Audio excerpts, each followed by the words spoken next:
ಒಂದು ಹೆಸರಿಲ್ಲದ ಮರ ಅಂತ ಇದೆ ಹಿಂಭಾಗ, ಅದು ಹೆಸರಿಲ್ಲ, ಅದು ಹೇಳಿದವರಿಲ್ಲ. ಅದಕ್ಕೆ ಶಾಸನ ಕಲ್ಲಿದೆ, ಊರೊಳಗಡೆ ಕಲ್ಲಿದೆ, ಅದರಲ್ಲಿದೆ ಅಂತ ಒಂದು ಪ್ರತೀತಿ. ಓದ್ದವರಿಲ್ಲ, ಪ್ರಿಂಟ್ ಮಾಡ್ಕೊಂಡೆಲ್ಲ ಮಾಡಿದ್ರು, ಆದರೂ ಓದೋಕ್ಕೆ ಹವ್ಯಾಸ ಸಿಗ್ತಾಯಿಲ್ಲ. ಅದು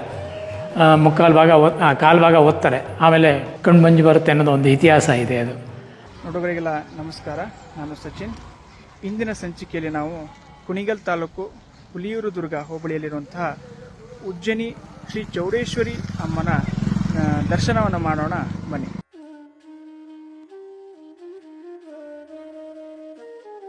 ಪ್ರಧಾನ ಅರ್ಚಕರು ರಾಜಶೇಖರ್ ದೀಕ್ಷಿತ್ ಅಂತ ಅಂದ್ಬಿಟ್ಟು, ಇಲ್ಲಿ ವಿಕ್ರಮಾದಿತ್ಯನ ಅಂತ್ಯ ಅಂತ ಹೇಳ್ಬಿಟ್ಟಿದ್ದು.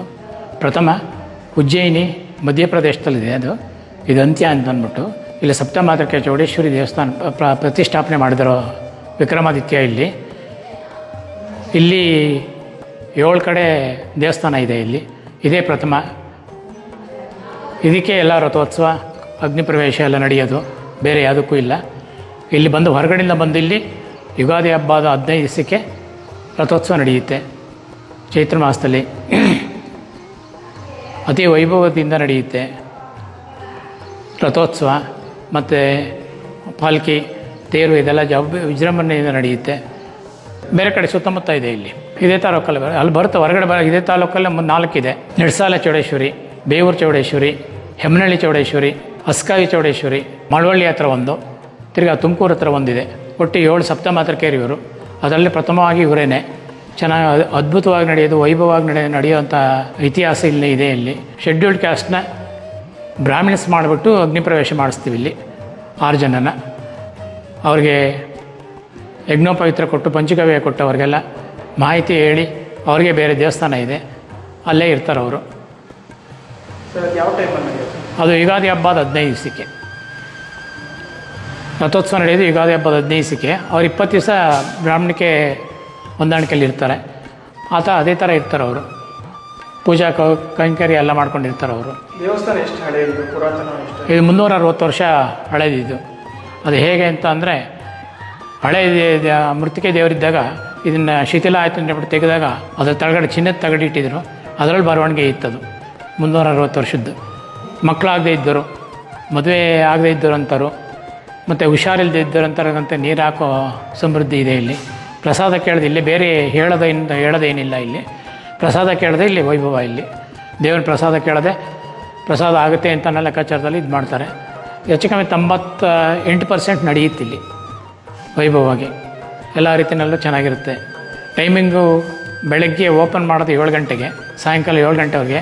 ಮಹಾಮಂಗಳಾರತಿ ಮಾತ್ರ 12 ಗಂಟೆ ಮೇಲೆ ಭಕ್ತಾದಿಗಳೆಲ್ಲ ಸೇರೋದು. 5ರಿಂದ 12 ಗಂಟೆಗೆ ಅಲಂಕಾರ ಅದೆಲ್ಲ ಮುಗಿಸಿ, ಅಭಿಷೇಕ ಮುಗಿಸಿ 12 ಗಂಟೆಗೆ ಮಹಾಮಂಗಳಾರತಿ ಆಗುತ್ತೆ. ಪ್ರಸಾದ ಕೇಳೋದು 3 ಗಂಟೆವರೆಗೂ ಇರುತ್ತೆ.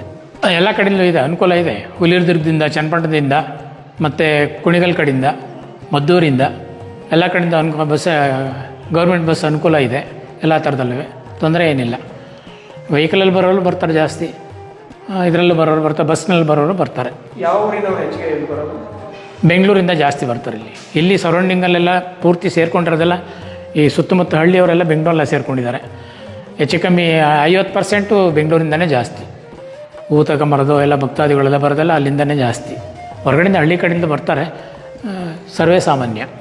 ವಿಶೇಷ ಪೂಜೆ ಅಂದರೆ ಹಬ್ಬದ ರಥೋತ್ಸವ ಟೈಮಲ್ಲಿ, ಲಕ್ಷ ದೀಪೋತ್ಸವದಲ್ಲಿ ಕೊನೆ ಅಮಾವಾಸ್ಯೆ ಜೋರಾಗಿರುತ್ತೆ. ಧನುರ್ಮಾಸದಲ್ಲಂತೂ ವೈಭವ. ಪ್ರತಿ ಮಂಗಳವಾರ, ಶುಕ್ರವಾರ ಪೊಂಗಲ್ ಮಾಡಿ ಕೊಡುವಂಥ ಅಭ್ಯಾಸ ಇಟ್ಕೊಂಡಿದ್ದೀವಿ, ಪ್ರತೀತಿ ಇಟ್ಕೊಂಡಿದ್ದೀವಿ. ಕಾರ್ತಿಕ ಮಾಸದಲ್ಲಂತೂ ಎಲ್ಲ ವಾರನೂ ವೈಭವವಾಗಿ ನಡೆಯುತ್ತೆ. ಪ್ರತಿ ವಾರನೂ ವೈಭವವಾಗಿ ನಡೀತಾ ಇರುತ್ತೆ. ಒಂದು ಹೆಸರಿಲ್ಲದ ಮರ ಅಂತ ಇದೆ ಹಿಂಭಾಗ, ಅದು ಹೆಸರಿಲ್ಲ, ಅದು ಹೇಳಿದವರಿಲ್ಲ.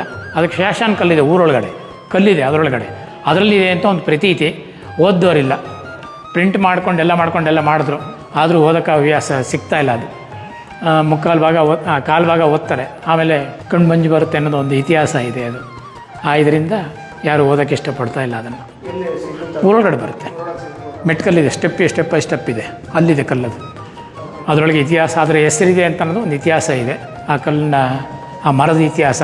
ಈಗಲೂ ಅದಕ್ಕೆ ಹೆಸರಿಲ್ಲದ ಮರ ಅಂತಲೇ ಹೆಸರು. ಹಿಂದ್ಗಡೆ ಇದೆ ಮರ. ಅದು ಅವ್ರು ಹಾಕಿದ್ದು ಅನ್ನೋದು ಒಂದು ಇತಿಹಾಸ. ಅದು ವಿಕ್ರಮಾದಿತ್ಯ ಹಾಕಿದ್ದು ಅಂತ ಹೇಳ್ಬಿಟ್ಟು ಸರ್ ಅದೇ ಉಯ್ಯಾಲೆ ನಡೆಯುತ್ತಾ ಉದ್ದ ಉಯ್ಯಾಲೆ ಅಂತ ಅಂದರೆ ಉಯ್ಯಾಲೆ ದೇವ್ರನ್ನ ಹಬ್ಬದ ಟೈಮ್ನಲ್ಲಿ ದೇವ್ರು ಇಟ್ಬಿಟ್ಟು ಅಲ್ಲಿ ಉಯ್ಯಾಲೆ ಮಾಡಿಸೋದು ಅಂತ ಹೇಳ್ಬಿಟ್ಟು ಇತಿಹಾಸ ಇದೆ. ಇದು ಹಬ್ಬದ ಟೈಮ್ನಲ್ಲಿ ಬುಧವಾರ ರಥೋತ್ಸವ ಆಗುತ್ತೆ. ರಥೋತ್ಸವ ಆದ ತಕ್ಷಣ ಅಲ್ಲಿಂದ ತಗೊಂಬಂದು ಇಲ್ಲಿ ಇಟ್ಬಿಟ್ಟು ಉಯ್ಯಾಲೆ ಮಾಡೋದು ಅಂತ ಹೇಳ್ಬಿಟ್ಟು ತೂಗೋದು, ಉಯ್ಯಾಲೆ ತೂಗೋಕ್ಕೆ ಬಿಡ್ತಾರೆ. ಅದನ್ನು ಎಲ್ಲ ಅಲಂಕಾರ ಎಲ್ಲ ಪೂರ್ತಿ ಕಂಬಕ್ಕೆ ದೇವರಿಗೆಲ್ಲ ಅಲಂಕಾರ ಮಾಡಿಬಿಟ್ಟು ಅದಕ್ಕೆ ಬೇರೆ ರಥ ಇದೆ ಕೂಡ್ಸೋದಕ್ಕೆ ಮಾಡಿಸೋದಕ್ಕೆ, ರಥ ಉಯ್ಯಾಲೆ ತೂಗೋದಕ್ಕೆ ಅಂತ ಅಂದ್ಬಿಟ್ಟು ಅದನ್ನ ಇಟ್ಬಿಟ್ಟು ಪೂಜೆ ಮಾಡ್ತಾರೆ. ಅಲ್ಲಿ ಪ್ರತಿ ಅಮಾವಾಸ್ಯೆಲು ವೈಭವದಿಂದ ನಡೆಯುತ್ತೆ.